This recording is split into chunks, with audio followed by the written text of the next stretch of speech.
In March, we had a big conference. It was sort of tacked onto another big conference at the Aging in America conference in Las Vegas, and Barbara came.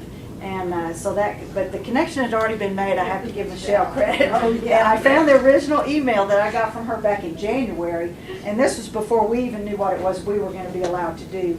You know, we have to all answer to a funding source. We didn't know what Johnson & Johnson was going to allow us to do, but she got her toe in the door early. And so we've been emailing back and forth all these months.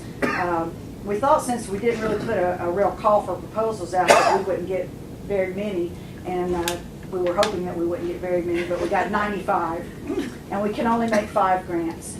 And so we thought, how are we going to make sure that we're getting the people who aren't just putting good words onto paper and all that sort of thing. We really want to do more work on the front end. What we learned in the past is we would give the money and we would, you know, do technical assistance, do site visits, and say what is it that we can help you with. But it would take them maybe most of that first year to even figure out what it was they were going to do. So we knew that we wanted people to be aware of the steps that have to be in place, the community buy-in that you have to get, all the partnerships that you have to create. You need to do that work on the front end before we give you money, so that then you can start doing services quicker and really get some good outcomes for people in your community. So we decided to do a series of technical assistance webinars, and we do those once a month, or I do those once a month. And this has been a new learning curve for me using that kind of technology. So we had all the people who applied for the grant, we made it a requirement that they had to attend the webinars, and then I assigned homework. And the homework, and I know some of y'all are laughing because you've been working on the homework for this next one, but it was a way to find out, are these people really serious?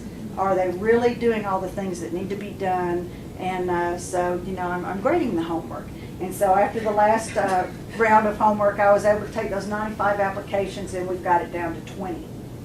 And I'm very pleased to say that the Arizona Myeloma Network and Fort Defiance Hospital are still in the mix. You're still in the hunt for the $100,000. And so me being here has a couple of purposes. I wanted to get to know the community. I want to get to know the people who would be involved in this project if you're funded. I also want to be able to share information about what it is that we're doing. We are attached to a university. We're entirely nonprofit, so everything that we do around this, helping make this translation of science into service happen, is free. So should a grant be awarded here, for that 2 years, we would continue to provide technical assistance in any way, shape, or form that becomes necessary to do, and that would not be of any cost at all to the community. What we want to see is really positive outcomes for caregivers.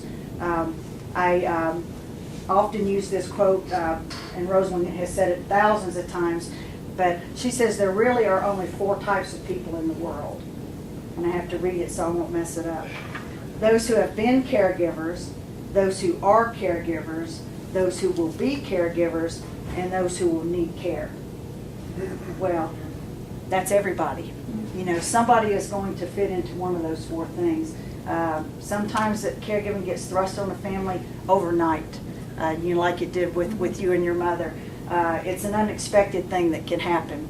Sometimes with people who are aging in our families, we know that certain things are going to be coming probably as they age. But still, you know, in our own family, our father was diagnosed with Alzheimer's disease 5 years ago. And a year or so after that, our mother, who was his primary caregiver, with breast cancer. So, you know, we've been in this field for a long, long time, but it's still, when it hits home, you're not ready for it. You aren't prepared for it. So we know that there need to be things, supports in place.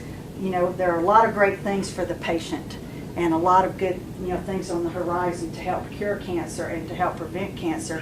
But in the meantime, we know people are dealing with it in their families every single day. And we want to do things that will help communities be better prepared to help those family caregivers deal with it. Because a lot of times you're not prepared for it. You don't know what to do. You don't know where to reach out to. And we find that family caregivers get overwhelmed very quickly. And they can burn out very quickly. And if they do, and if they don't have any support in their role as a caregiver, then that could mean that the person is going to be going to an institutional setting sooner than they have to. In some cases, it means that if the caregiver isn't supported, that you're going to have 2 patients instead of 1, because caregiving can create a lot of stress and strain and lead to comorbidity in the person. So then, sometimes it's hard to tell which person is caring for which, that really happens. So, that's why I'm here. I just wanted to give you a little bit of background. I want to tell you a little bit about the Focus program, because I don't know if you've heard anything about it yet or not, and I won't go into great detail, but Focus stands for something, of course, and the F is family involvement, the O is optimistic attitude, C is coping effectiveness, U is uncertainty reduction, and S is symptom management. And I won't go through, and I'll make this available to anybody who wants it. I'll send it to you. But it's an intervention that's, and all the ones that we're funding, it's an intervention that is specific to each family. It's not a cookie cutter thing, okay? So there are different ways that you can do all of the things under the FOCUS with each family, and the way it's done is by going in, there has to be a person that assesses each family individually, find out what the needs are in that family, what are the needs of the caregiver, what will help support them in their role and keep them doing it longer, and then you work with them. So this is the type of thing that we would love to bring into your community here in the Navajo Nation, and we think it could help a lot of people. And I look forward to, in the next couple of days, meeting more people in the community that would be involved with it if it does get funded and if it does happen here. But I just wanted to let you know who we are and what we're doing, and that what we want more than anything is to help support you in your role as a caregiver.